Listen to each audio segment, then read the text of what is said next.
خدا کے فضل سے ہم پر ہے سایہ سے اعظم کا، خدا کے فضل سے ہم پر۔ الرحمن الرحیم۔ محترم مقام نور قلب و نظر حضرت قبلہ صاحبزادہ سید محمود محی الدین گیلانی دامت برکاتہ،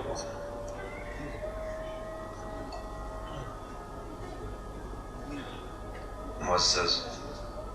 مشائخ علماء کرام، معزز خواتین و حضرات اور جملہ مریدین، وابستگان اور عقیدت مندان دربار غوثیہ، آج اس بارگاہ میں ہم سب کی عجیب قسم کی حاضری ہے جب حضور قطب الاقطاب، قطبۃ الاولیاء، زینت الاسفیاء سیدنا طاہر علاء الدین الگیلانی البغدادی رضی اللہ تعالی عنہ کے اسم گرامی کے ساتھ اجلاس تعزیت کا لفظ آتا ہے، جگر پھٹنے کو آتا ہے۔ آج جب میں صبح دربار غوثیہ پہنچا، یہ محسوس ہو رہا تھا کہ یہ ایک تاریخ کا پورا باب تھا جو ختم ہوا اور نیا باب شروع ہوا۔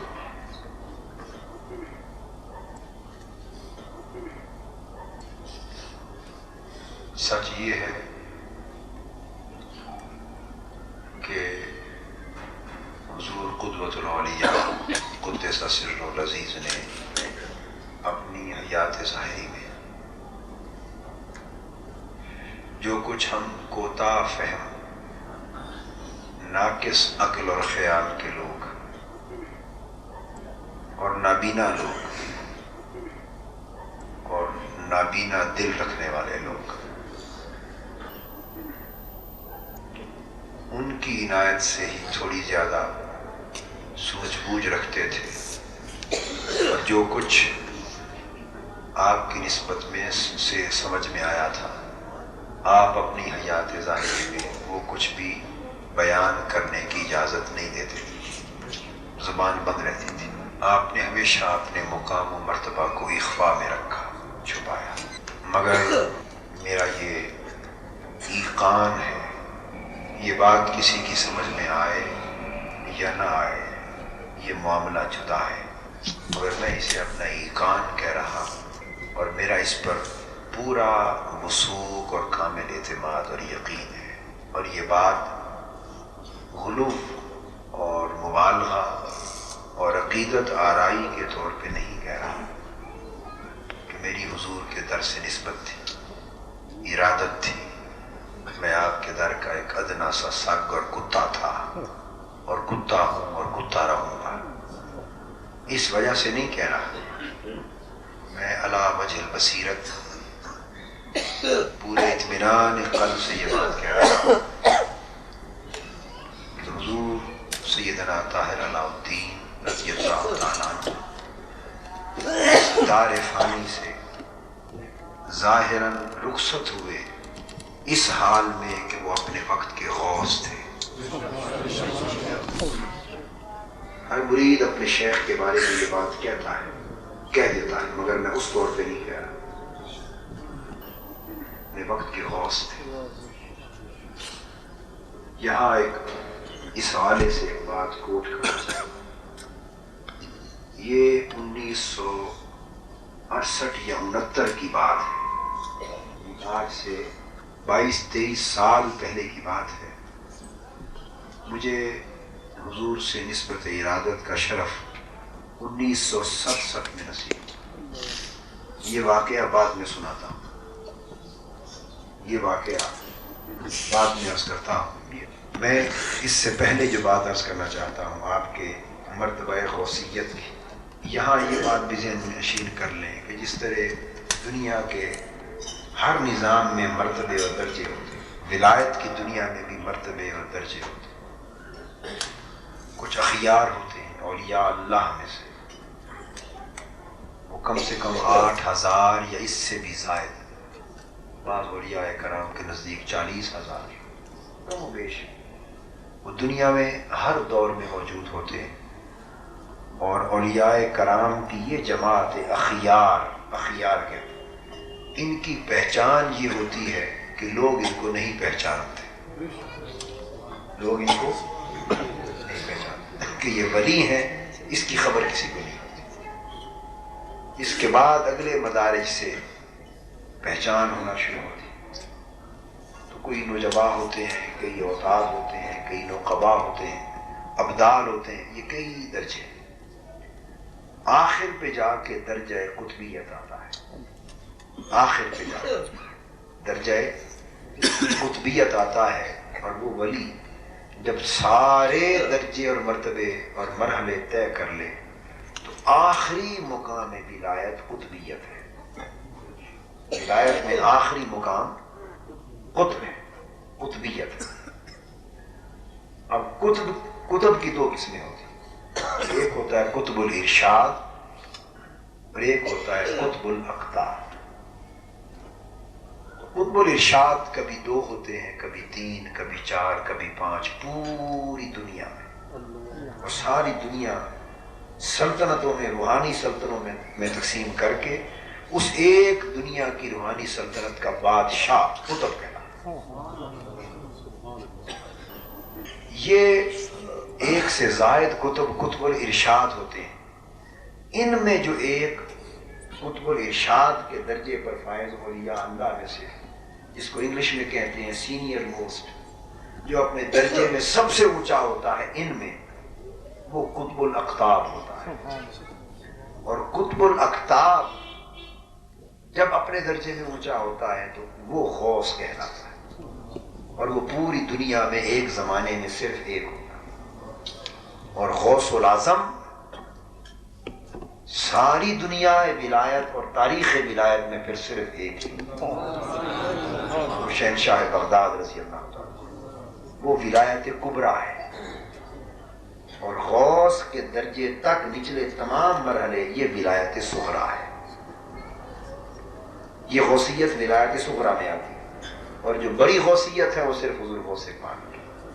رضی اللہ تعالیٰ۔ تو غوث یہ یوں سمجھے ایڈمنسٹریٹو آفس، اولیاء اللہ میں جو سب سے بڑے منتظم، سب سے آخری، جن کا منصب کسی کو کتب پہ فائز کرنا، اتارنا، ترقی دینا، یہ سارے اختیارات اس غوث کے پاس ہوتے ہیں۔ قطب جب کوئی ہوتا ہے تو قطب کو مقام تکوین ملتا ہے، مقام تکوین، اللہ پاک کی امر کن کا مظہر ہو جاتا ہے۔ وہ جس شے کا ارادہ فرماتا ہے اور فرماتا ہے ہو جا، وہ ہو جاتی ہے، یہ امر کن کا مظہر ہو جاتا ہے۔ تو میں عرض کر رہا تھا کہ میرا ایقان یہ ہے کہ حضور اس دنیا سے رخصت ہوئے وہ مرتبہ غوثیت پر فائز تھے۔ اب اس کی تائید میں ایک بات عرض کر رہا ہوں، اس لیے میں نے کہا کہ چونکہ کوئی یہ جو بات عرض کر رہا ہوں یہ کوئی اس طرح کا حوالہ تو نہیں ہے کہ جو نہ مانے وہ مسلمان نہیں رہے گا، جس کی طبیعت مان جائے وہ قبول کر لے، جو نہ مانے اس کی مرضی، مگر میں نے اپنے یقین اور ایمان کی بات کی۔ 1969 یا 68 کے لگ بھگ کی بات ہے، 22 سال پہلے میرے دل میں ایک شوق ہوا کہ معلوم کیا جائے کہ آج کی دنیا میں اس وقت زمانے کا غوث کون ہے۔ 68-69 کی بات، اس وقت حضور سے بیعت ہوئے مجھے تقریباً 2 سال ہوئے تھے، نوجوانی کا زمانہ تھا۔ یہ ایک آرزو ہوئی، اس قسم کا شوق مجھے، پاگل پن تھا، جنون تھا، لگا رہتا تھا کہ غوث کون ہے۔ آج کتابوں میں پڑھتے تھے تو اس خیال میں لگا رہا، بالآخر میں نے استخارہ کیا، کیا مسنون استخارہ کیا کہ اس سے اللہ پاک سے رہنمائی حاصل کریں کہ معلوم ہو کہ اس وقت کائنات میں دنیا میں غوث کون۔ تو میں نے استخارے کے نتیجے میں اسی رات ایک خواب دیکھا کہ ایک جگہ پر میں گیا ہوں، وہاں نماز مغرب کا وقت ہے، ایک بہت بڑے بزرگ ہیں، انہوں نے نماز مغرب کی امامت کروائی ہے۔ وہ بزرگ بھی اس وقت حیات تھے، اب وفات پا چکے ہیں، اب وہ وصال ہو چکا ہے۔ ہم سب نے ہزارہ لوگ ہیں ان کے پیچھے نماز مغرب کی ادا کی ہے۔ نماز مغرب سے فارغ ہو کر سب لوگ چلے گئے، میں وہاں رہ گیا۔ میں ان بزرگوں سے اکیلا مل کر عرض کرتا ہوں، حضرت یہ فرمائیے، مجھے تلاش ہے اس بات کی، اور یہ فرمائیے کہ آج اس وقت دنیا میں غوث کون ہے؟ ان سے وہی سوال کیا خواب میں۔ وہ خواب میں یہ دیکھتا ہوں جیسے سردیوں کا موسم ہے، انہوں نے گرم اوور کوٹ پہنا ہوا لمبا، انہوں نے اوور کوٹ کی جیب میں ہاتھ ڈالا اور جیب سے ایک سفید کاغذ نکالا، جس پر ایک کاپی کا ایک مکمل ورق ہوتا ہے، سفید کاغذ نکالا، وہ بند تھا،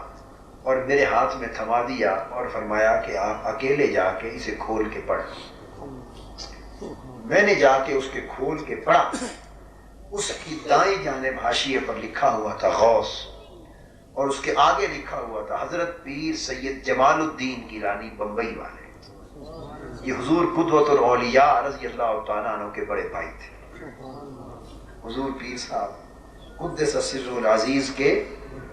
بڑے بھائی تھے، جو بمبئی میں جن کا مزار پاک ہے۔ اس وقت وہ حیات تھے،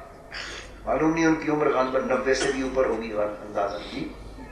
حیات تھے۔ یہ چیز جب مجھ پر منکشف ہو گئی،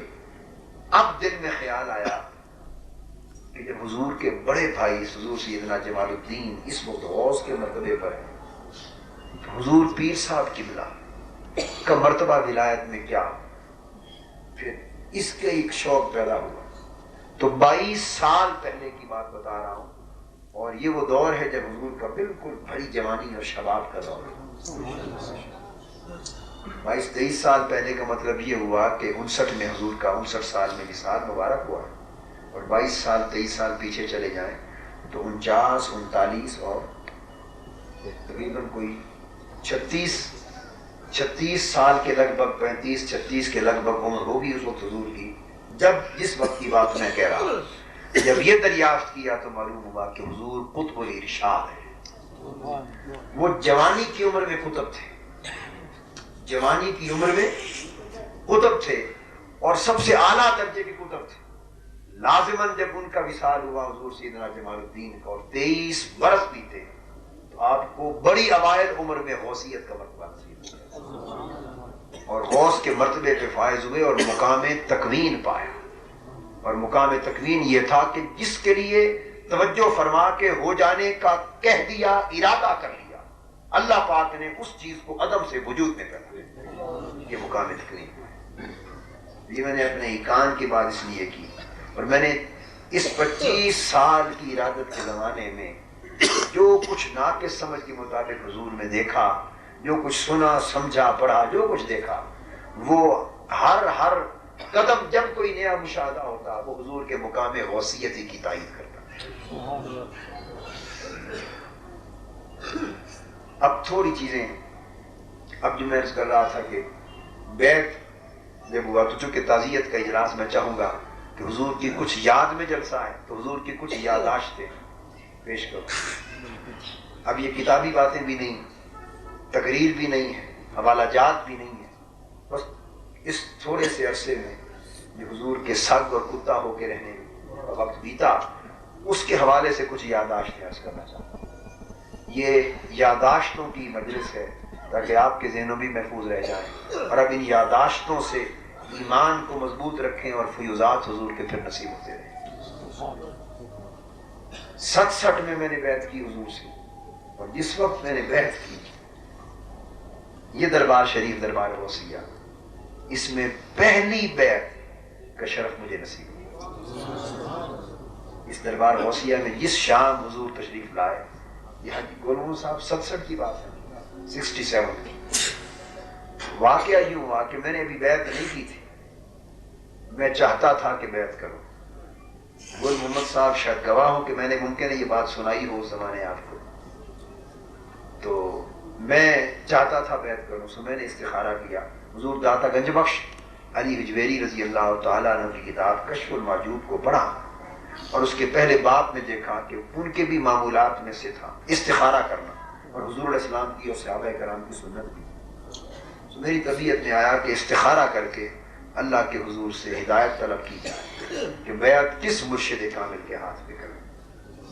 7 راتیں مسلسل استخارہ کیا، اور استخارے میں ایک اضافی نیت یہ کر لی کہ اس مرشد کامل سے بیعت کروں جن کی زیارت ہو، اور خالی زیارت نہ ہو بلکہ حضور سیدنا غوث العظم رضی اللہ تعالیٰ عنہ بنفس نفیس اپنے دیدار کا شرف بخشیں اور حکم فرمائیں کہ ان سے بیعت کر، تب مزہ ہے بیعت کا، اور مرشد کا بھی مزہ ہے. یہ دل میں نیت کر لی، اس نیت سے استخارہ کرتا ہے. 2 بار حضور کی ہی زیارت ہوئی، کسی اور شیخ کی مجھے زیارت نہیں ہوئی. پہلی بار بھی حضور کی زیارت ہوئی، دوسری بار بھی حضور کی زیارت ہوئی، مگر نیت یہ کر لی تھی کہ حضور غوث پاک فرمائے تو مزہ ہے. 7ویں رات تھی وہ، میرے استخارے کی آخری رات تھی. میں استخارہ کر کے لیٹا، میں نے دیکھا کہ میں کوئٹہ پہنچا ہوں، اور ایک سڑک ہے اس پر آ رہا، اور اچانک اس سڑک پہ جس طرف سے میں آ رہا ہوں دائیں جانے میں گلی جاتی ہے، کوئی گلی ہے دائیں جانے، اور اس گلی میں سے اچانک حضور سیدنا غوث العظم رضی اللہ تعالیٰ تشریف لاتے ہیں، اور گلی کے موڑ پر ایک لمحے کے لیے ان کا دیدار نصیب ہوتا ہے.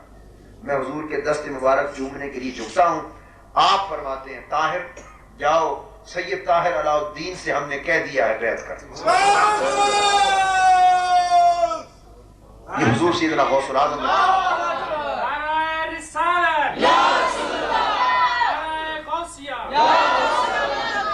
یہ حضور سیدنا غوث العظم رضی اللہ تعالیٰ عنہ کا حکم تھا. آخری رات استخارے کی، بس میری آنکھ کھل گئی، میرے سارے طلب پوری ہو گئی. میں فرسٹ ایئر میں پڑھتا تھا اس وقت گورنمنٹ کالج فیصل آباد میں، فرسٹ ایئر میں داخلہ لیا. چھٹی لی، میرے چچا تھے ان کو ساتھ لیا، اور ان کے ساتھ میں سیدھا کوئٹہ پہنچا. کوئٹہ یہ میری پہلی آمد تھی. اب میں نے نظارہ کیا تھا کہ ایک سڑک پہ آ رہا ہوں اور دائیں جانے میں گلی، پھر میں آیا اندر اور میں نے حضور سے بیعت کی. تو دائیں جانے میں گلی ہے، اور اس میں اس طرح دربار شریف. یہ جو منظر اس وقت ہم دیکھ رہے ہیں خواب میں یوں دیکھا تھا. جب کوئٹہ پہنچ کے حضور کا پتہ معلوم کیا تو پتہ چلا کہ حضور خداداد روڈ پر رہتے. خداداد روڈ وہاں پہنچے. جب اب میں آپ کو اپنا اندر کا تاثر دے رہا ہوں. جب خداداد روڈ پر پہنچے تو نہ وہ سڑک اور نہ وہ دائیں جانب کو گلی اور نہ وہ جگہ جو منظر میں نے خواب میں دیکھا تھا، اس سے مختلف گلیوں کی سمت تھی. میرے ذہن میں ایک عجیب سا سوال کہ منظر تو وہی ہونا چاہیے تھا، حالانکہ یہ ضروری بھی نہیں، مگر یوں ہی ذہن میں خیال تھا. جب میں خداداد روڈ کے دربار غوثیہ پہ پہنچا تو ٹرک یا ٹرالیاں کچھ گاڑیاں تھیں، اور حضور اپنا سامان اس پہ رکھوا کے خداداد روڈ سے منتقل ہو کے ادھر تشریف لا رہے تھے. یہ وہ شام تھی جس طرح حضور شام میں منتقل ہوئے. میں 10 بستہ بچہ تھا، آگے پیش ہوا، حضور سامنے کھڑے تھے، میں نے جلوہ کیا. دور سے ہی آپ نے فرمایا کون؟ وہ کون کی آواز آج بھی گانا نہیں ہو رہا ہے. میں نے اپنا نام عرض کیا، فلاں جگہ سے آیا. کس لیے آیا؟ میں نے عرض کیا حضور بیعت کے لیے آیا. آپ نے دور سے ہی فرمایا ہم دربار غوثیہ جا رہا ہے شارع الگیلانی، آپ ادھر آ جاؤ، ادھر بیعت کریں. بیعت اسی جگہ کرنی تھی جس جگہ رات کو کی تھی حضور غوث پاک کے فرمان پر. تو میں وہیں سے واپس مڑ آیا. فرمایا ہم ابھی روانہ ہو رہا ہے، جانے والا، آپ ادھر آ جانا. میری رہائش بھی یہیں ریلوے کالونی میں تھی. میرے چچا ریلوے میں سروس میں تھے، تو ان کے کوئی دوست کی رہائش ریلوے کالونی میں تھی. ادھر سے ہی نکلا جب اس سڑک پہ نماز مغرب پڑھ کے میں اس سڑک پہ آیا. اب جب اس سڑک پہ چڑھا، یہ میں نے دربار غوثیہ نہیں دیکھا تھا، آیا تو وہی سڑک. جب اس موڑ پہ پہنچا تو شارع الگیلانی کی وہی گلی اور وہی موڑ جہاں حضور سیدنا غوث العظم رضی اللہ تعالیٰ عنہ کی زیارت ہوئی تھی، اور یہیں سے نکل اور آگے پہنچا تو یہی دربار غوثیہ جو مقام دکھایا تھا. نماز مغرب کے بعد ہلکا اندھیرا تھا، معلوم کیا تو پتہ چلا حضور تشریف لا چکے ہیں، آپ اندر ہیں. یہاں آیا تو ایک یہ خلیفہ حاجی گل محمد صاحب تشریف فرما ہے، ایک یہ کھڑے تھے اس وقت، یا غالباً ان کی داڑھی کالی ہوتی تھی یا مہندی لگاتے تھے سرخ داڑھی، ایسے یاد پڑتا ہے نہیں، ایسا ہی تھا۔ یہاں کھڑے تھے باہر، اور ایک صاحب کوئی اور تھے، دو آدمی کھڑے تھے مجھے یاد نہیں، بس اوپر سے میں داخل ہوا، یہاں کھڑا ہو گیا، اندھیرا سا تھا، ابھی روشنیاں نہیں لگی تھی، یہاں گدی دربار شریف میں حضور کی گدی مبارک بھی رکھی نہیں گئی تھی، قالین بھی نہیں بچھا تھا، تو میں یہاں کھڑا ہو گیا۔ خلیفہ گل محمد صاحب نے مجھ سے پوچھا، یہ میری پہلی ملاقات، کہ کیسے آئے؟ میں نے اپنا نام بتایا کہ حضور سے بیعت کے لیے آیا ہوں۔ انہوں نے کہا کہ مغرب کے بعد تو ملنے کا حضور کا معمول نہیں، اس وقت معمول نہیں تھا، باہر تشریف نہیں لائیں گے، کل آئیں، کل بیعت ہوگی۔ میں کھڑا رہا ہاتھ باندھ کر، ٹھیک ہے۔ اچانک دروازہ کھلا، حضور باہر تشریف لائے، سامنے آ کے پھر فرمایا کون؟ سلام کے بعد میں نے عرض کیا حضور بیعت کے لیے آیا۔ فرمایا کل آؤ۔ میں خاموش دس بستہ کھڑا ہو گیا۔ پھر حضور پوچھتے ہیں آپ کا نام کیا ہے؟ میں نے عرض کیا حضور محمد طاہر۔ حضور مسکرا پڑے، آگے بڑے، فرمایا آؤ آپ تو ہمارا عام نام۔ میرا ہاتھ پکڑ لیا، فرمایا ابھی آپ کو بیعت کرتا ہوں۔ اس برآمدے میں لے گئے جہاں 11ویں شریف کے بورڈ پڑے ہوئے، مصلی بھی نہیں، کسی خادم کو کہا کہ مصلی لاؤ، مصلی بچھایا، مجھے بٹھا لیا، روشنی لیمپ کی کوئی منگوائی، ابھی بجلی ٹیوب وہاں جلی نہیں تھی۔ حضور نے اس دربار شریف میں پہنچ کر پہلی بیعت کی، اور وہ پہلی بیعت اس حکم پہ ہوئی جو سیدنا غوث پاک رضی اللہ عنہ۔ سلسلہ قادریہ اور سلاسل میں اولیاء اور حضور غوث پاک کے فیض یافتگان تو بہت تھے، مگر سیدنا غوث پاک رضی اللہ تعالیٰ عنہ نے حکماً جس مرشد کامل سے بیعت کا حکم دیا وہ واقعتاً حضور غوث پاک کا فرزند ارجمند تھا اور فرزند کامل تھا، اور حضور غوث پاک کے فیضان ولایت کا امین اور تقسیم کو نکلا۔ مجھے کراچی کے ایک بزرگ ہیں، انہوں نے بتایا، اور انہوں نے یہ روایت مولانا عبد القدیر بدایونی سے، اب حضور کے بچپن کی ایک بات بتانا چاہتا ہوں۔ مولانا عبد القدیر بدایونی ایک اہل سنت کے بہت بڑے عالم گزرے ہیں، انتقال کر گئے، وفات ہو گئی بہت عرصہ۔ انہوں نے روایت کیا کہ وہ پاکستان بننے سے پہلے 47 46 یعنی اس زمانے میں کہیں لگ بھگ یہ سن تھا، وہ کہتے ہیں کہ وہ ہندوستان کے علماء کا ایک وفد بغداد شریف گیا، حضور سیدنا غوث الاعظم رضی اللہ تعالیٰ عنہ کے مزار اقدس پر چادر چڑھا دی، اور اس وفد کی قیادت مولانا عبد القدیر بدایونی کر رہے تھے۔ انہوں نے یہ روایت کسی کو بیان کی اور اس بزرگ نے مجھے سنائی۔ وہ کہتے ہیں کہ ہم جب پہلی رات پہنچے بغداد شریف، نماز عشاء کی ادا کی، اور سامنے حضور کے غوث پاک رضی اللہ تعالیٰ عنہ کے مزار اقدس کے سامنے احاطے میں بیٹھ گئے۔ وہ کہتے ہیں ہم نے ایک خوبصورت حسین و جمیل نور اور حسن و جمال کا پتلا طے کر، خوبصورت حسین، یہ کوئی تقریباً یعنی 42 45 کے بھی نہیں، 44 40 40 کی کوئی واقعہ ہے سن کا۔ وہ کہتے ہیں ہمارا اندازہ تھا کہ 9 10 11 12 سال کے لگ بھگ عمر ہوگی، ایک خوبصورت حسین و جمیل شہزادہ، 10 11 12 سال کے لگ بھگ عمر محسوس ہوتی تھی۔ کہتے ہیں انہوں نے نماز عشاء کی پڑھی، اور عشاء کی نماز پڑھ کے اندر حجرہ مبارک میں حضور سیدنا غوث الاعظم رضی اللہ تعالیٰ عنہ کے مزار پاک پر حاضر ہوئے، اور آپ کی قبر انور کے چہرہ پاک کے سامنے، مواج شریف کے سامنے حاضری دے کے کھڑے رہے۔ وہ کہتے ہیں وہ 9 10 یا 11 12 سال کا معصوم خوبصورت حسین و جمیل شہزادہ، وہ کہتے ہیں ہم نے اپنی آنکھوں سے دیکھا کہ عشاء کے بعد حضور غوث پاک کے مزار کے سامنے کھڑا ہوا اور نماز فجر تک ساری رات کھڑا، ساری رات کھڑا۔ کہتے ہیں ہم حیرت زدہ ہو گئے، یہ عمر اور یہ مجاہدہ، یہ عمر اور یہ مشقت۔ میں نے اسی وقت کسی سے پوچھا کہ یہ خوبصورت شہزادہ کون ہے؟ تو جو دربار شریف کے جو حکام تھے انہوں نے بتایا کہ ان کا نام حضرت سید طاہر علاء الدین ہے، یہ حضور سیدنا محمود اسام الدین جیلانی رضی اللہ تعالیٰ عنہ کے صاحبزادے ہیں۔ کہتے ہیں ہم تو 10 12 دن یا 15 دن کے لگ بھگ رہے۔ انہوں نے حلفاً کہا کہ ہر رات دیکھا کہ نماز عشاء پڑھ کے حضور اس معصومی بچپن کے زمانے میں حضور غوث پاک کے مزار کے سامنے کھڑے ہوتے اور نماز فجر تک کھڑے رہتے. تو یہ مجاہدہ عشاء سے فجر تک جاگنے کا، عشاء سے فجر تک جاگنے کا اور حضور غوث پاک سے فیض لینے کا. جب بچپن کا عالم یہ تھا تو خدا جانے ترقیاں کر کر کے مجاہدے کہاں تک پہنچے. یہ میرا اپنا خیال ہے، میں غلطی تو نہیں کہتا، مگر میرا خیال ہے جن بزرگوں کو بہت زیادہ عرصہ حضور کی معیت اور عیادت میں ملا ان کو زیادہ بہتر معلوم ہوگا. مگر میں نے جو اس اوائل نوجوانی کے زمانے میں سال حاضری دیتا، میرا خیال ہے کہ اور کچھ نہیں تو کم سے کم 35-40 سال کے لگ بھگ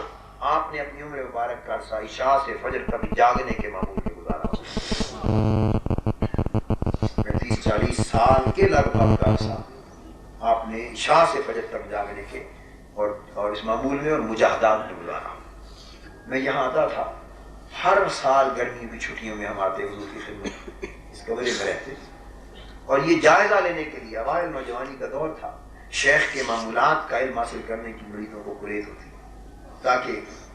اتنا ہو سکے زندگی میں انسان داخل کرے.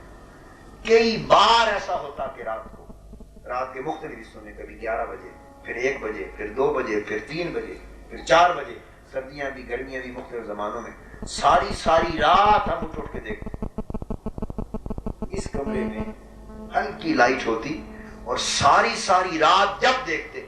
ایسا لگتا کبھی حضور اب قیام میں کھڑے ہو گئے ہیں، کبھی رکوع میں کھڑے ہو گئے اور رات بھر عبادت میں کھڑے رہنے کا معمول ہو. کبھی رات کے 1:30-2:30 بجے باہر تشریف لے آتے اور آرام سے ادھر گھومتے رہتے. یعنی رات بھر جاگنا، عبادت و مجاہدوں میں گزارنا، یہ وہ معمولات تھے حضور کے کہ میں یہ سمجھتا ہوں کہ حضور کی ولادت تو اس دور میں ہوئی، اس صدی میں ہوئی اور آپ ہوئے تو اس دور میں، مگر یقین جانیے کہ مرتبہ ان اولیاء جیسا پایا جو صدیوں پہلے دنیا میں گزر چکے. مرتبہ ان اکابر اولیاء اللہ کا پایا جو صدیوں پہلے گزر گئے، کئی 100 سال پہلے جو گزر گئے اور جو حالات تقویٰ کے، طہارت کے، علم کے، عمل کے، کشف کے، مجاہدے کے، ریاضت کے، بصیرت کے، معرفت کے، ولایت کے، بلندی کے احوال وہ پائے جو اس دور میں تصور بھی ممکن نہیں، جو صدیوں پہلے اکابر اولیاء اللہ پاک. تو گویا وہ صدیوں پہلے کے اولیاء اللہ میں سے ایک ولی اللہ تھے جو اس دور میں اللہ نے حضور کی امت کو عطا کی.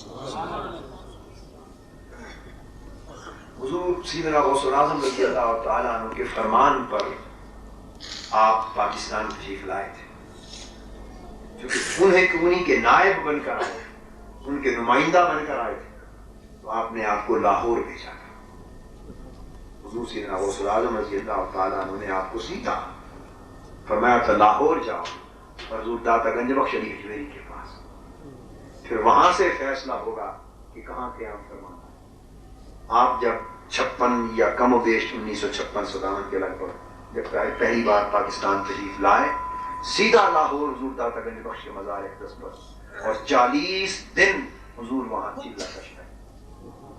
جیسے حضور خواجہ معین الدین چشتی اجمیری رضی اللہ تعالیٰ عنہ، اکابر اولیاء اللہ جو ہند کی طرف آتے حضور داتا صاحب کے ہاں چلہ کشی کر کے پھر اگلی سلطنت ان کے سفر ہوتی تشریف لے جاتے. 40 دن چلہ فرمایا، پھر وہاں سے کوئٹہ میں منتقل ہونے کا ہوگا، پھر کوئٹہ اور کراچی، بلوچستان اور کراچی سندھ کی سرزمینوں کو حضور اپنی حیات ظاہری میں نوازتے رہے. تو آپ کا آنا بھی حضور غوث پاک کے حکم سے اور دنیا میں ہر طرف فیض کا تقسیم کرنا بھی حضور کو. آپ کی ذات دیکھنے میں سیدنا طاہر علاء الدین کا وجود تھا اور تقسیم فیض میں حضور غوث پاک کا فیض تقسیم کرتے تھے. اور ہم تو نابینا لوگ ہیں، ہمیں کیا خبر کہ کیا مرتبہ تھا، کیا مرتبہ ہے. یہ مرتبے والے ہی مرتبے والوں کو جانتے ہیں، جو اہل نظر ہو گزرے اور اہل مراتب ہو گزرے. قدر تو انہوں نے کی، قدر تو انہوں نے کی. میں تو کبھی اپنے آپ کو کوستا ہوں اور اپنے آپ کو لعنت اور ملامت کرتا کہ عمر بھر آرزو کرتے رہ گئے مگر مرید بننے کی سمجھ نہ آ سکی کہ مرید کیسے ہوتا ہے. کبھی کوستا ہوں کہ کاش یہ توفیق ہوتی کہ کوئٹہ کی سرزمین پہ آتے، جوتے پہننے تو درکنار بلکہ پاؤں کے بل چلنے کی بجائے سر کے بل چل کے یہاں مگر یہ نہ شعور تھا، نہ سمجھ آئی، نہ توفیقات ہمیں ایسی، وہ مقام و مرتبہ تھا۔ اہل نظر کا عالم یہ ہے کہ جب حضور قدوۃ الاولیاء رضی اللہ تعالیٰ عنہ فیصل آباد تشریف لایا کرتے تھے، حضرت محدث اعظم پاکستان مولانا سردار احمد صاحب رحمۃ اللہ تعالیٰ علیہ کی دعوت پر چند بار آپ فیصل آباد تشریف لے گئے، تو عالم یہ تھا کہ فیصل آباد کے ریلوے اسٹیشن سے لے کر جامع رضویہ تک حضرت شیخ الحدیث مولانا سردار احمد صاحب کی رحمۃ اللہ تعالیٰ علیہ سفید کورے لٹھے کے فیکٹری سے نکالے ہوا کورا لٹھا جو استعمال بھی نہ ہوا، سفید کورے لٹھے کے کپڑے کے تھان ریلوے اسٹیشن سے لے کے جامع رضویہ جنگ بازار تک بچھاتے اور حضور کی کار اس لٹھے کے کپڑوں کے اوپر چل کے نعرہ تکبیر،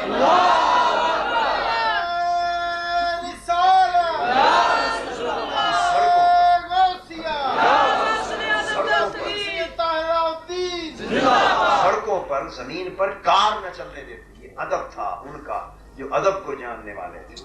اور جو مرتبہ پہچاننے والے تھے۔ اور ایک مرتبہ علماء نے جو حضرت محدث اعظم پاکستان رحمۃ اللہ علیہ کے خود اپنے تلامذہ ہیں، اکابر علماء، انہوں نے خود مجھے بتایا، خود ان طلباء نے جو حضور کے مرید نہیں ہیں، مرید بھی حضرت محدث اعظم پاکستان کے اور شاگرد بھی ان کے، انہوں نے خود جلسوں میں بیان کیا کہ ایک مرتبہ جب سٹیج پر آئے تو حضور آ رہے تھے سٹیج پر چڑھنے کے لیے، اور اچانک وہ رش کی وجہ سے کپڑے کا تھان جو تھا کپڑا ہٹ گیا، زمین ننگی ہو گئی۔ وہ کہتے ہیں حضرت محدث اعظم مولانا سردار احمد صاحب رحمۃ اللہ علیہ زمین پر گر پڑے، اپنا جبہ زمین پر بچھا دیا چپ کر تاکہ حضور کے قدم زمین پر نہ پڑے، ان کے جبے پر۔ یہ عالم تھا۔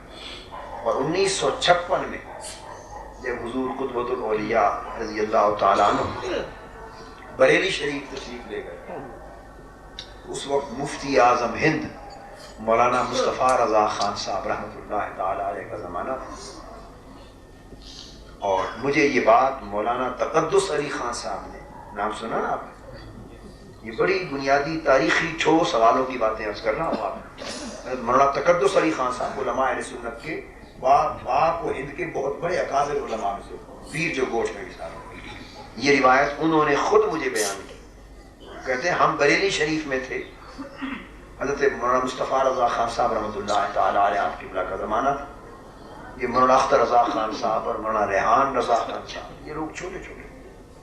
حضور تشریف لے گئے بریلی شریف کے ریلوے اسٹیشن پر۔ جب پہنچے انہوں نے بتایا کہ بریلی شریف اور ہندوستان کے علماء، مشائخ، مسلمان، اعلیٰ حضرت کے مریدین، متعلقین، متوسلین اور حضور غوث پاک کے عقیدت مند لاکھوں کی تعداد میں حضور کی گاڑی بریلی ریلوے اسٹیشن سے لے کے اعلیٰ حضرت کے مزار مبارک تک لاکھوں اللہ جن میں مشائخ اور علماء بھی تھے، گاڑی کو، کار کو کندھوں پر اٹھا کر، زمین پر کار نہیں چلنے، کم و بیش 3 میل کا کم و بیش فاصلہ ہوگا، میں نے خود دیکھا ہے، حاضری دی ہے بریلی شریف، کار کندھوں پر اٹھا کر لے گئے۔ یہ مختلف جگہوں پر چھپی۔ ایک روز میں نے تصدیقاً یہ بات حضور کے سامنے پیش کی، یوں ہی عرض کیا حضور تو یہ بات سنی ہے، تو حضور مسکرا پڑے، ان کی عاجزی اور انکساری کا عالم یہ، مسکرا پڑے، فرمایا پروفیسر صاحب یہ درست ہے، ان لوگوں نے ہمارا گاڑی جنازہ کے موافق کندھوں پر اٹھا دیا، تصدیق تو کندھوں پر کار اٹھا کر لے گئے، اور بڑے بڑے اکابر مشائخ اور علماء ان کار اٹھانے والوں میں تھے۔ اور مولانا تقدس علی خان صاحب نے مجھے بتایا کہ ان کار کے اٹھانے والے علماء میں میں بھی شامل تھا۔ 3 دن حضور بریلی شریف میں رہے، کتنے دن؟ تقریباً 3 دن وہاں رہے، اور 3 دن جب تک آپ سرزمین بریلی پر رہے، مفتی اعظم ہند اعلیٰ حضرت مولانا شاہ احمد رضا خان صاحب رحمۃ اللہ علیہ کے صاحبزادے نبی رہے اعلیٰ حضرت، جب تک حضور سرزمین بریلی شریف پر رہے اس وقت تک انہوں نے بریلی شریف کی زمین پر جوتے نہیں پہنے، اور جب حضور غسل یا وضو کے لیے تشریف لے جاتے تو سب کے لیے منع کر دیا۔ مفتی اعظم مولانا مصطفیٰ رضا خان صاحب رحمۃ اللہ تعالیٰ علیہ حضور کے وضو اور ہاتھ دھلانے کے لیے لوٹا اور برتن خود اٹھا کے ننگے پاؤں کھڑے رہے، یہ عالم تھا ادب کا، احترام کا، تعظیم کا، تکریم کا. ہم نابینا ناسمجھ لوگ ہمیں کیا خبر کہ یہ کیا درگاہ ہے، کیا دربار ہے، کیا مقام ہے، اور سرکار غوث پاک رضی اللہ تعالیٰ عنہ کے کرم کا عالم کیا. حضور کے دادا جان حضرت قطب الاقطاب سیدنا شیخ عبد الرحمن النقیب رضی اللہ تعالیٰ عنہ، حضور کے دادا جان، سگے دادا جان، ان کو سیدنا غوث الاعظم رضی اللہ تعالیٰ عنہ نے خود براہ راست عالم روحانیت میں تشریف لا کر اپنی براہ راست خلافت عطا فرمائی تھی. حضور کے دادا جان اپنی خلافت عطا فرمائی تھی اور براہ راست اپنے فیض کا چشمہ دوبارہ کائنات ولایت و طریقت و روحانیت میں حضرت سیدنا شیخ عبد الرحمن النقیب کے ذریعے دوبارہ جاری فرمایا. اور پھر اگر اس حوالے سے دیکھیں تو یوں تو حضور قدوۃ الاولیاء حضور سیدنا غوث الاعظم رضی اللہ تعالیٰ عنہ کی اولاد میں سے آپ کے اور ان کے درمیان 16 واسطے ہیں، اور آپ 17ویں پشت میں سے 16 پشتیں صرف درمیان ہیں. مگر اس تجدید ولایت غوثیت کے سلسلے کو دیکھیں تو سیدنا شیخ عبد الرحمن النقیب روحانی اعتبار سے حضور غوث پاک کے براہ راست خلیفہ ہوئے، اور پھر ان کے بعد پہلا واسطہ حضور کے والد گرامی کا اور دوسرا حضور سیدنا طاہر علاء الدین کا. اگر اس نسبت کو دیکھیں تو یہ حضور سیدنا غوث پاک کے فیض کے دوبارہ جاری، اس چشمے کے جاری ہونے کے بعد جو سیدنا شیخ عبد الرحمن النقیب کے ذریعے جاری ہوا، آپ صرف ایک واسطے کے بعد حضور غوث پاک کی ہوئی اور فیض حاصل کرنے والے. تو یقیناً وہ درجہ ولایت میں کیوں نہ ہو. میں نے کہا نا صدیوں پہلے کے اولیاء اللہ میں سے آپ شجرہ ہائے نسب گیلانی خاندان کے سادات اولیاء اللہ کے شجرے پڑھ لیں. یہ میں آپ کو اصولی بات سمجھا رہا ہوں. اور دیگر سادات کرام کے پڑھ لیں. بڑے بڑے اکابر اولیاء اللہ برے صغیر پاک میں جو حضور غوث پاک کی اولاد میں سے ہوئے، ان کے شجرہ ہائے نسب پڑھ لیں. جو اس زمانے میں ہوئے، جس زمانے میں حضور ہوئے، اس زمانے میں جتنے سادات گیلانی یہاں ہوئے برے صغیر پاک و ہند کے بغداد شریف کے خانوادے سے جو نہیں سادات گیلانی، ان میں سے بیشتر آج 29ویں یا 28ویں پشت میں سے حضور غوث پاک رضی اللہ تعالیٰ عنہ کی 28ویں 29ویں پشت میں سے. اور وہ اولیاء کرام جو آج سے 300-400 سال پہلے ہوئے، وہ 16ویں 17ویں پشت میں سے حضرت سیدنا شیخ عبد الوہاب جیلانی حیدرآباد یا چھٹا والے رحمۃ اللہ تعالیٰ، اور وہ اکابر اولیاء اللہ جو آج سے 300-400 سال پہلے ہوئے، ان کا شجرہ نسب اٹھائے تو وہ 16ویں 17ویں پشت میں سے. اور آج کے دور کے وہ اولیاء جو سادات گیلانیہ میں سے، ان میں سے اکثر 29ویں 28ویں 27ویں پشت میں سے. اور قربان جائیں اس خانوادہ پاک پر کہ یہ آج کے دور میں 10 پشتیں پہلے جو بزرگ ہو گزرے، یہ آج کے دور میں 16ویں 17ویں پشت میں سے. یہ 10 پشتوں کا جو واسطے کا فرق پڑا، تو جس طرح فیض آج سے 400 سال پہلے کے اولیاء کو ملتا تھا، وہ فیض اس کثرت کے ساتھ آج حضور کو ملتا. اس لیے میں نے کہا کہ وہ پہلی صدیوں کے اکابر اولیاء اللہ کے سے. اور یہ بات بھی یقین کرنے والی ہے اور اس پر کامل ایقان ہے کہ اولیاء اللہ ہوتے ہیں، ان کو اللہ پاک کسی ایک درجے میں فضیلت عطا کرتا ہے. مگر آپ کی بارگاہ میں رہ کر اور آپ کی خدمت میں حاضر ہو کر یہ چیز اتنی کثرت کے ساتھ دیکھی، جس طرح کوئی سفید دن میں چمکتے سورج کو دیکھے اور لاکھ دنیا انکار کرے وہ انکار نہ کر سکے کہ ننگی آنکھ سے سورج کو دیکھتا. میں بتانا ہی چاہتا ہوں کہ علم میں کیا اولیاء، کیا اتقیاء، کیا اصفیاء، کیا علماء، اس دور کے چھوٹے بڑے اکابر اصابر، ہر عالم کے علم کی کوئی ایک لائن، کوئی ایک میدان، کوئی ایک یا 2 یا 3 میدان ہوتے ہیں جن میں ان کا تخصص ہوتا ہے. میں نے اپنی زندگی میں کوئی عالم، کوئی محدث، کوئی فقی، کوئی مفتی، کوئی مجتہد، کوئی محقق، کوئی صوفی، کوئی فقیر، کوئی ولی، کوئی درویش ایسا نہیں دیکھا زندگی میں، اور ایسا اس دور میں پڑا بھی نہیں، جس کے علم کا عالم یہ ہو کہ اس کا کنارہ ہی کوئی نہ ہو، صرف اس کی سمت ہی کوئی نہ ہو. کائنات انسانی، کائنات ولایت، کائنات طریقت، کائنات معرفت، کائنات علم، جغرافیہ، تاریخ، سائنس، سمندر، پہاڑ، دریا، زمین، معدنیات، جزائر، شرق سے غرب تک، اس پوری کی پوری دنیا میں کسی گوشے، کسی فن، کسی میدان اور کسی سمت کی بات کریں، حضور کے سامنے سوال کر دیں، جب بولتے جواب دیتے یوں لگتا جیسے کائنات علم کے پردے اٹھ گئے اور علم و معرفت کی کتابیں آپ کے سامنے کھلی ہیں، آپ دیکھتے جا رہے ہیں اور بیان فرماتے جا رہے ہیں۔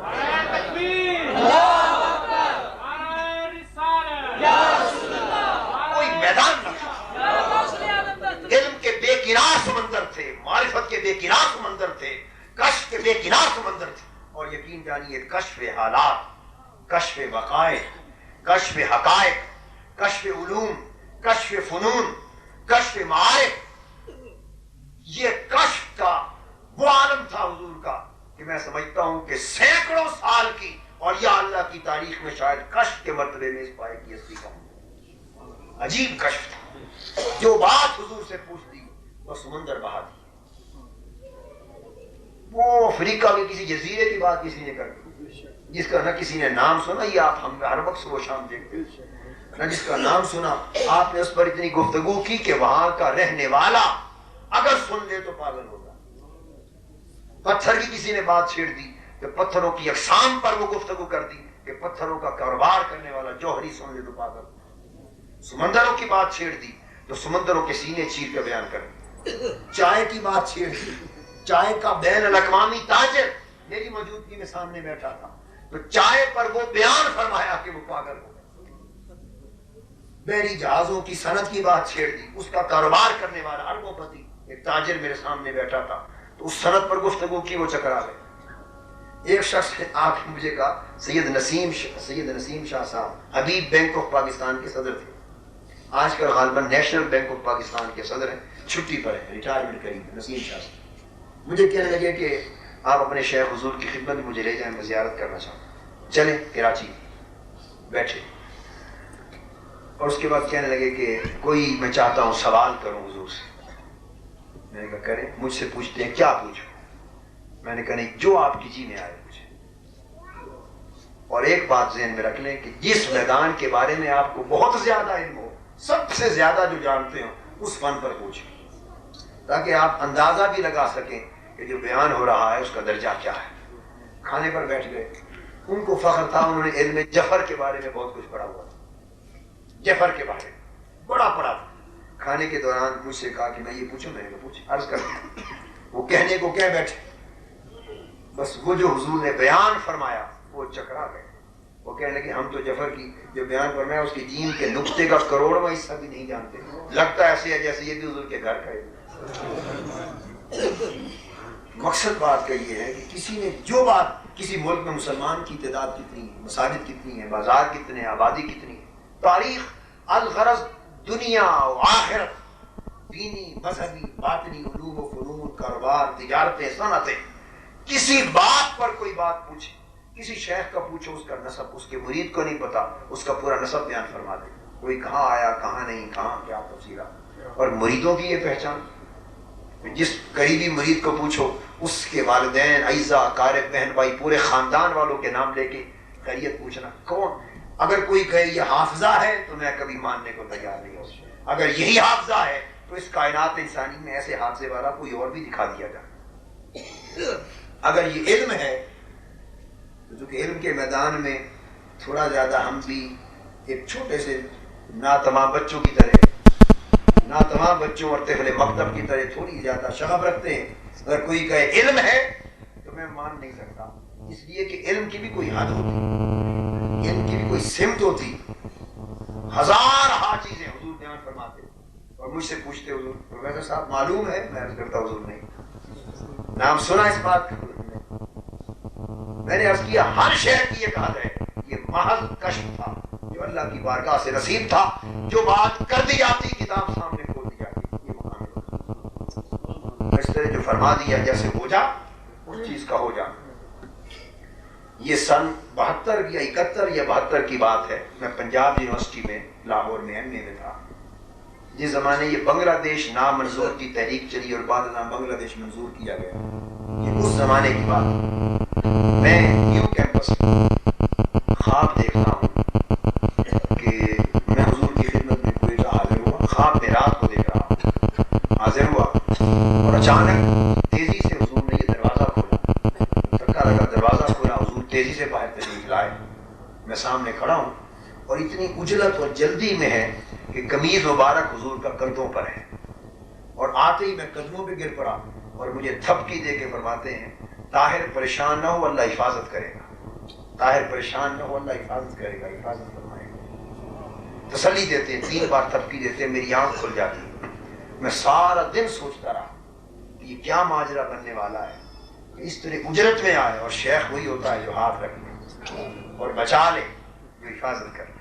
ایسی اجرت اور جلدی میں کہ قمیض کندھوں پر، اور یہ فرمانا کہ فکر نہ کرو، اللہ حفاظت کرے۔ ساری رات دن سوچتا رہا۔ واپس نیو کیمپس رہتے تھے، اولڈ کیمپس آئے، دن بھر گزرا، اس کے بعد تو 2 چھٹیاں ہو گئیں، تو میں نے وہاں سے جنگ آنے کا پروگرام بنا لیا، میرا اپنا آبائی شہر۔ جنگ چل پڑے، رات کے 10 بجے نیو خان ٹرانسپورٹ کی بس تھی، جنگ سے موچی والا اور جنگ کے درمیان ایک موڑ آتا ہے، 10-11 میل 12 میل پہلے، اس رات کے 10 بجے اس موڑ پر بس پہنچی، تیز رفتار تھی، سامنے سے بھی نیو خان کی بس آئی اور دونوں تیز رفتار بسیں موڑ پر دھڑام ٹکرا گئی، اور اتنا بڑا ایکسیڈنٹ ہوا کہ شاید ایک شخص کے بھی بچنے کا امکان نہ تھا، سارے کی ساری سواریاں موت کے منہ میں چلی جاتی، اندھیرا تھا، بسیں الٹ گئیں، تھوڑی سی جگہ زمین میں کھڈا تھا، دروازے میں رہ گئی، ہم رینگتے ہوئے باہر نکلے، اندھیرا تھا، لائٹر جلائے، کسی نے ماچس جلائی،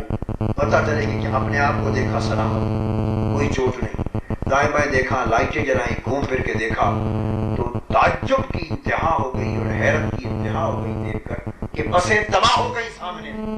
اور ڈرائیور سمیت ایک شخص کو اتنی سی ضرب بھی نہیں آئی، اور ہر شخص کی زبان پہ تھا کہ آج تو سارے کسی کی وجہ سے بچ گئے، اور وہ کسی کی وجہ سے بچ گئے، وہ حضور کی طرف میرا ذہن چلا گیا۔ وہ رات جو اجلت میں ہاتھ سے دھمکی دے کے فرما رہے تھے اللہ بچائے گا، میں نے کہا کہ آج شاید رخصت ہو جاتے، یہ شیخ کا ہاتھ تھا جس نے صرف اپنے ایک مرید کو نہیں بلکہ اس کے ساتھ ساری بسوں والوں کو بچایا۔ یہ ہاتھ دست خصوصیت ہے کہ بیڑا جہاز ڈوبنے لگے تو ہاتھ سے اس کو ترا دیں، ڈوبتوں کو ترا دیں، ایکسیڈنٹ ہونے لگے بچا دیں، یہ مقام تکوین ہے، اور زبان پاک سے جو فرما دیا بس وہ اسی طرح ہو گیا۔ یہ ایک اسماعیل زکریہ صاحب ایک کراچی میں انڈسٹریلسٹ، انہوں نے خود یہ واقعہ ہمیں سنایا ٹیبل پر کراچی میں۔ انہوں نے کہا کہ ایک مرتبہ حضور کے پاس دوپہر کا کھانا کھایا، دسمبر یا جنوری کا سردیوں کا موسم تھا، کھانے سے فارغ ہوئے تو حضور نے فرمایا اسماعیل زکریہ کیا پھل کھائے گا، کیا پھل کھائے گا؟ وہ کہتے ہیں مجھے اچانک خیال آیا، ایک شرارت سی سوچی، میں نے کہا ایسا پھل مانگوں جس کا موسم نہ ہو، جس کا موسم نہ ہو، تو میں نے آم مانگے، حضور تازہ آم کھائیں۔ حضور مسکرا پڑے، سمجھ گئے کہ یہ آزمانا چاہتا ہے۔ اولیاء کی شان حضرت مریم رضی اللہ تعالیٰ عنہ کی منقول ہے، اولیاء کی شان ہے بے موسم کھلایا کر، اور اس بارگاہ میں حضور کے دسترخوان پر یقین جانی یہ زندگی میں دیکھا کہ موسم بے موسم کا فرق ہی نہیں تھا، یہاں موسم اور بے موسم سب صاف ہو جاتے تھے۔ کہتے ہیں آم مانگے حضور تازہ آم، میں رفیق فریج میں سے آم نکال کے تازہ آم نکال کے ٹیبل پہ کھلا دی۔ وہ کہتے ہیں کہ جب کھا چکا تو میں شرمسار ہوں، اور میرے ذہن میں یہ آیا کہ مانگنا ہی تھا اگر کوئی پھل تو بے موسم کیوں مانگا،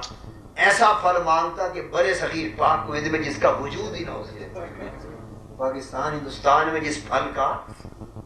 کسی بھی موسم میں وجود ہی نہ ہو وہ پھل مانگتا، پھر مزہ آتا۔ اس نے کہا دل میں بات بٹھا لی کہ دوبارہ کبھی موقع آیا اور حضور نے اس طرح فرمایا تو آپ پیچھے دیکھیں۔ وہ کہتے ہیں کچھ عرصے کے بعد دوبارہ دوپہر کے کھانے پہ حضور نے بلایا تھا، بیٹھے کھانا کھا چکے، حضور کو بات یاد آ گئی، پھر فرمایا اسماعیل زکریہ آج کیا پھل کھائے گا؟ پھر بولے، اب انہیں تو دشواری نہیں ہے یہ کہنے، وہ تو ان نعمتوں کے قاسم ہیں، حضور کی شان قاسمیت کے مظہر ہے۔ فرمایا کیا کھائے گا؟ وہ کہتے ہیں کہ مجھے ذہن میں چونکہ بات تھی، میں نے کہا حضور منگستین کھائے گا۔ منگستین ایک پھل ہے، آپ نے کبھی نام سنا دیکھا؟ میں نے بھی حضوری کے دسترخوان پہ پہلی بار سنا، پہلی بار دیکھا اور پہلی بار کھایا، پہلی بار۔ منگستین ایک پھل ہے، وہ یہ جو ہوتی ہے نا چھوٹا بینگن کا رنگ ہوتا ہے اس کا، اور چھوٹی جو خمانی سمجھ لیں یا اس قسم کے سائز کا ہوتا ہے تکون والا۔ تو یہاں چونکہ ہوتا ہی نہیں ہے پھل باہر کا، وہ تبت یا برما یہ پتہ نہیں دنیا کے بعض ملکوں میں ہوتا ہے تھوڑے، اس طرف آیا ہی کبھی نہیں وہ پھل، نہ وہ ملتا ہے مارکیٹ میں، بہت مہنگا قیمتی پھل۔ وہ چونکہ باہر اندر آنے جانے والا آدمی تھا، معلوم نہیں اس نے سنا ہوگا یا دیکھا بھی ہوگا یا نہیں، تاں وہ کہتے ہیں میں نے بول دیا منگستین کھاؤں گا، حضور مسکرا پڑے، فرمایا کہ یہ آواز میں آتا ہے، میں بس منگستین کھائے گا اور کچھ نہیں کھائے گا، نہیں حضور کھانا ہے تو منگستین ہی کھلانا ہے، میں اچھا کھلاتا ہے۔ اتنی دیر میں خادم باہر سے آیا حضور کا، اس نے کہا حضور ڈاکیا آیا ہے، ڈاک کا پارسل لے کر۔ تو میں لاؤ، اب کھانے کا ٹائم، میز کھانے سے بھرا ہوا ہے، وہاں تو ڈاک کا پارسل کوئی نہیں کھولا کرتا، ڈاک ہے اسے اندر رکھوا دیتے، بھائی یہاں رکھ دو، شام کو جو بھی جس ذریعے سے کھلواتے کھول کے پڑھتے۔ پارسل لایا ڈاک کا، فرمایا ادھر لاؤ ٹیبل پہ کھولو، ڈاکیا ڈاک کا پارسل دے کے چلا گیا، ٹیبل پہ اسے فرمایا کھولو، کھولا تو منگستین کے پھل سے بھرا ہوا۔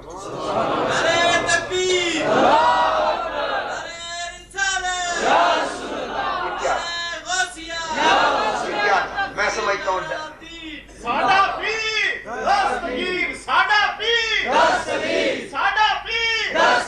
میں سمجھتا ہوں وہ ڈاکیا بھی پیدا ہو گیا، وہ بنڈل بھی بن گیا اس پھل کی خاطر۔ یہ مقام تکوین ہے، انما امرہ اذا اراد شیئا ان یقول له کن فیکون۔ اللہ کا امر یہ ہے کہ جب کسی چیز کا ارادہ فرماتا ہے کہ ہو جائے، وہ ارادہ کرتا فرماتا ہے ہو جا،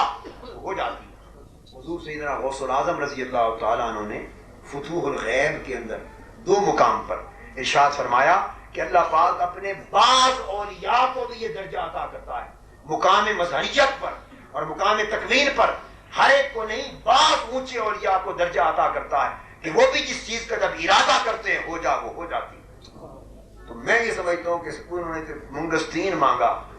اگر وہ اس وقت جنت کا بھی کوئی پھل مانگتے تو وہ بھی دسترخوان سے۔ یہ مقام تکوین تھا کہ جانی ایک اتنی بڑی ہستی اس دور میں، اتنی بڑی ذات اس دور میں جو ولایتوں، کرامتوں، عظمتوں، طہارتوں اور فضیلتوں اور نعمتوں کی برکات ہے، اور تقوی اور طہارت وہ بھی بے نصیب اور لاجواب۔ اصول پرستی، علم پر عمل، ضابطے پر چلنا، حسن خلق اور عزت نفس، یعنی یہ وہ جواہر اور وہ خواص ہیں کہ جو کتابوں میں پڑھنے کو تو ملتے تھے، نگاہیں دیکھنے سے بالکل محروم تھی۔ یہ سارے اوصاف و کمالات ولایت آپ کی ذات مبارک نے، اللہ پاک نے جمع کی۔ کراچی میں ہم گئے، درس قرآن کا موقع تھا، میرے ساتھ 10-11 ساتھی تھے لاہور کے، انہوں نے بازار سے 1-2 کلو بلیک ٹی، کالی چائے کے پیکٹ لے لیے کہ لاہور لے جائیں گے، اچھی چائے ملتی ہے کراچی میں، پیکٹ لے کے گاڑی میں رکھ لیے، حضور کی خدمت میں قدم بوسی کا وقت تھا، ٹائم ہو گیا تو ادھر ہی آ گئے ڈیفینس، حضور کی خدمت میں آ گئے، ان کو میں نے اندر بٹھایا، حضور ابھی اندر تھے، میں نے کہا بیٹھے، میں جلدی سے تازہ وضو کر کے آیا، میں دوبارہ وضو کرنے چلا گیا، واپس آیا، وہ چائے کے پیکٹ وہ سب نے اپنے لیے لیے تھے، حضور کی خدمت میں ہدیتاً پیش کرنے کے لیے نہیں، جو میرے سامنے خریدے ہوئے۔ میں جب واپس آیا تو چائے کا ایک بنڈل ٹیبل پہ سامنے پڑا ہوا، اور سامنے سارے افراد ہاتھ باندھ کر زرد چہرے، سکتہ ان پر داڑھی بیٹھے ہوئے، اور حضور جلال کی کیفیت میں چائے کے موضوع پر خطاب فرما رہے ہیں، چائے کی قسمیں بیان فرمائیں۔ وہ تھوڑی دیر میں 15, 20, 22 قسمیں بیان فرما رہے ہیں، فلاں چائے، 4-5 چائے، وہ خود چائے کا تاجر بھی تھا وہ شخص، 4-5-6 قسمیں تو وہ جانتا تھا، اور ہر ایک کے بعد فرماتے جانتا ہے یہ چائے، 4-5 کے بعد اس کے علم اور اس کا تجارت اور کاروبار جواب دے گیا، اس کے معلوم نہیں، 15-20 اقسام چائے کی وہ بیان فرمائی کہ جن کا نام زندگی میں نہ کبھی سنا تھا اور نہ ان میں سے کوئی ایک یاد رہا۔ یعنی ہم تو عالم یہ حافظے کی بات کرتے ہیں، ہم تو سن کے یاد نہیں رکھ سکتے تھے، اور کجا یہ ہے کہ سارا کچھ ہمہ وقت سامنے رہنا، استحضار رہنا۔ تو اقسام چائے کی بیان کی، ان کی خوشبو، کوئی چائے کس ملک میں ہوگی، کس سن میں ایجاد ہوئی، پیدا ہوئی، کس ملک میں پائی جاتی ہے، کتنی پائی جاتی ہے، کون کون پیتے ہیں، کتنے پانی میں ابالی جاتی ہے، کتنے ابالے دیتے ہیں، کیا خوشبو ہوتی ہے، کس طرح پیتے ہیں، قیمت کیا ہے، کتنی قیمت کے پیکٹ ملتے ہیں، وہ کچھ بیان فرما دیتے کہ شاید اس ملک کے چائے کے تاجر بھی اتنی تفصیل بیان نہ کر سکتے۔ جب سب کچھ بیان فرما چکے اور ہر ایک کے جلال میں تھے، پھر فرمانے لگے، جب ختم ہو گئی بات فرمایا آؤ، کھڑے ہو گئے اور فرمایا آؤ اب آپ کو جتنی قسمیں چائے کی بتائی ہے ساری دکھائے گا۔ اٹھ کے سامنے ٹیبل پہ حضور کا ڈائننگ ٹیبل ہوتا ہے، اس ٹیبل پہ ہمیں لے گئے، سامنے الماری تھی شیشے کی، نظر آتا ہے آپ بار شیشہ، ہم سب کھڑے ہو گئے، حضور آگے چلے گئے اور ہماری آنکھوں کے سامنے الماری خالی تھی، تو چائے کے ڈبوں سے بھری ہوئی نہیں تھی اس وقت جو کچھ ہم نے دیکھا، ہمارے سامنے حضور الماری میں ہاتھ ڈالتے اور چائے کی ایک قسم کا اتنا بڑا بھرا ہوا جار، جس طرح مرتبان ہوتا، پیک، جام پیک، کھلا ہوا بھی نہیں، باقاعدہ مکمل پیکنگ، ہاتھ ڈالتے اور چائے کا ایک پورا مرتبان پیکنگ کے ساتھ اٹھا کے ٹیبل پہ فرمایا یہ وہ چائے ہے، پھر ہاتھ ڈالتے خالی الماری میں دوسرا اٹھا لیتے، پھر تیسرا اٹھا لیتے، پورا کا پورا ٹیبل چائے کے مرتبانوں سے حضور نے بھر دیا، جتنا بیان فرمایا تھا آنے کے لاگے، اور پھر فرمایا ابھی ٹھہرو، اندر سے کوئی 8-10 اور دکھایا، اور فرمایا اس کو خواجہ صاحب تھے، وہ خواجہ افضل، میں خواجہ صاحب کافی ہے یا اور دکھائے گا، ابھی غوث پاک کا گنج ہے، دکھایا ہی کچھ نہیں۔ اس کے بعد حضور واپس بیٹھ گئے اور بیٹھ کے فرمانے لگے خواجہ صاحب یہ شکریہ آپ کا، چائے واپس لے جاؤ، ضرورت نہیں ہے۔ میں بڑا پریشان ہوں، بات کو تو میں کچھ سمجھ گیا، جب دعا ہوئی حضور سے معافی انہوں نے مانگی، روئے، حضور سے جب اجازت لے لی جانے لگے، میں نے باہر نکل کے پوچھا خواجہ صاحب یہ کیا کام کیا آپ نے، یہ ماجرا کیا بنا؟ وہ کہنے لگے قاضی صاحب غلطی مجھ سے یہ ہوئی، آپ بیٹھے نہیں تھے، آپ گئے تھے وضو کے لیے، مجھے یوں ہی ذہن میں خیال آ گیا، شیطان نے مروان مار دیا مجھے۔ وہ کہنے لگے خیال یہ آیا کہ ہر وقت حضور کے کچن میں چائے پکتی ہے، صبح سے شام تک مہمان آتے ہیں، یہ آپ بھی سن لیں، یہ دربار ہے حضور کا، پہلے بھی تعلق اور آپ بھی رہے گا، یہ ایک آداب میں سے ایک ادب بیان کر رہا ہوں کہ ہر وقت چائے پکتی ہے، مہمان آتے رہتے ہیں اور بڑا چائے کا خرچہ ہے۔ کہتے مجھے خیال آیا کہ چائے کی بڑی ضرورت رہتی ہے، چلو ایک پیکٹ پڑا ہے، یہ ایک پیکٹ ہی پیش کر دیتے ہیں، ضرورت میں کام آ جائے گا، ہم اور لے لیں گے بازار سے۔ بالکل دنیا دارانہ خیال، بھائی گھر کے لیے اسی طرح سوچتے ہیں نا، چلو فلاں چیز کی ضرورت ہے لے جاؤ، کسی سے ملنے گئے بھائی کیا لے جائیں، یار ایسی چیز لے جاؤ جو ان کے کام آ جائے، ضرورت ہے۔ تو ضرورت کا خیال آ گیا کہ شاید مہمان آتے ہیں، چائے پکتی رہتی ہے تو پیش کر، کہتے ہیں بھائی یہ خیال آ کے اتنا جملہ بول دیا حضور چائے کی ہر وقت بڑی ضرورت ہوتی ہے، مہمان آتے رہتے ہیں، تو میں نے کہا یہ چائے کا ایک پیکٹ لوں، بس اتنی بات ہوئی، جلال میں آ گئے اور فرمایا کہ ہمیں آپ بتاتا ہے کہ ضرورت ہے، یہاں غوث پاک کا گنج ہے، غوث پاک کا گنج ہے، تصور بھی نہیں کر سکتے، اٹھا کے واپس بھیج دیں۔ تو جب شیخ کی بارگاہ میں اور دربار میں کچھ پیش کرو، مت خیال لے آؤ کہ یہاں کسی چیز کی کمی ہوگی یا ضرورت ہوگی، اور ضرورت کے لیے پیش کر رہے ہیں۔ ابھی حضور کا دربار پاک بنے گا، مزار اقدس بنے گا، مت سمجھے کہ یہاں کوئی ضرورت ہے حضور کے دربار، نہیں، وہ تو بادشاہ ہے، وہ تو شہنشاہ ہے، جو کچھ اس بارگاہ کے لیے لاؤ پیش کرو، ہدیہ ہو، نذرانہ ہو، 11ویں کا یا کوئی زندگی بھر ادب یاد رکھو، کبھی یہ گمان نہ سمجھو کہ ضرورت ہے، یہاں ضرورتیں پوری کرنے والا اللہ، اللہ کا رسول ہے۔ جب پیش کریں اس خیال سے کہ یہ تو بے نیاز ہے، بادشاہ ہے، پیش کرنا ہماری ضرورت ہے، اگر قبول فرما لے تو احسان ہے۔ بس اتنی بے ادبی ہو گئی اور عزت نفس اور غیرت نفس کا یہ عالم تھا کہ قبول نہیں کرنا ہے، واپس کرو، تاکہ تنبیہ ہو جائے کہ شیخ جو ہے محتاج نہیں ہوتا۔ اب یہ درجہ کہاں نصیب ہے، کس میں یہ چیزیں پائی جاتی ہیں؟ تو یہ جو مقام و مرتبے تھے حضور کے، اب حضور نے اپنا سفر زندگی کا مکمل ظاہری زندگی کا کیا، اور اب باطنی زندگی کا سفر جاری ہے۔ آپ یقین رکھیے کہ حضور کا سایہ جس طرح پہلے تھا وہ اب بھی ہوگا، اب بھی رہے گا سایہ۔ مجھ سے آج ایک ساتھی کوئٹہ کے جب آئے تو ذکر کر رہے تھے، جس سے خیال ہوا کہ دل میں خیال آتا ہے کہ حضور کوئٹہ میں رہے، مزار پاک یہاں بنتا، استفادہ فیض حاصل کرتے۔ میں نے ایک نکتہ سمجھایا انہیں، میں نے کہا یہ امر نہ یہ ہمارے فیصلے ہیں، یعنی حکم اور فیصلہ تو حضور سید محمود محی الدین اور امی جان کی بلا کا اور آپ کا اور گھر والوں کا ہے، اور ان کو حکم کن کا تھا یہ یہی بہتر جانتے ہیں۔ ہم تو لاہور کا تصور بھی نہیں کر سکتے تھے، زندگی میں کبھی بھول کر تصور بھی نہیں تھا، تصور کرنا بھی حماقت تھی۔ اور کراچی میں حضور کی تدفین کے سارے انتظامات مکمل کر رہے تھے، مکمل۔ میں خود کراچی میں تھا۔ 10 بجے کے قریب اچانک جرمنی سے حضرت سید محمود محی الدین گیلانی قبلہ کا ٹیلی فون آیا، انہوں نے حکماً فرمایا کہ کراچی وغیرہ کے ہر جگہ کے انتظامات ختم، تدفین بابا کی لاہور میں ہو، حکم فرمایا۔ میں نے 2-3 بار عرض کرنا چاہا، وجہ پوچھنا چاہی 2-3 بار کہ بھئی گھر چونکہ حضور کراچی میں ہے، امی جان ہیں، شہزادے ہیں، گھر والے دور ہیں، تکلیف ہوگی۔ 2-3 بار پوچھنا چاہا، بالآخر آپ ناراض ہوئے، فرمایا پروفیسر صاحب بات مت چھوڑو، بات مت کرو، آپ سمجھ گئے لاہور کا حکم ہے، اس کی تیاری کرو۔ بابا لاہور میں، امی جان کا بھی حکم یہی آ گیا، گھر کا بھی حکم یہ آیا، ہم نے تعمیل کی۔ اب میں نے انہیں سمجھایا کہ اس طرح مت سوچیں کہ کوئٹہ والے محروم ہو گئے، نہیں، کوئٹہ والے نہیں محروم ہوئے، بس یوں سمجھے اللہ نے کوئی اس طرح تقسیم کر دی کہ 35 سال حیات ظاہری میں حضور نے اپنا گھر یہاں رکھا، کراچی رکھا، ان 2 صوبوں کو نوازا حیات ظاہری میں، وصال کے، اور دور والے روحانی فیض لیتے رہے۔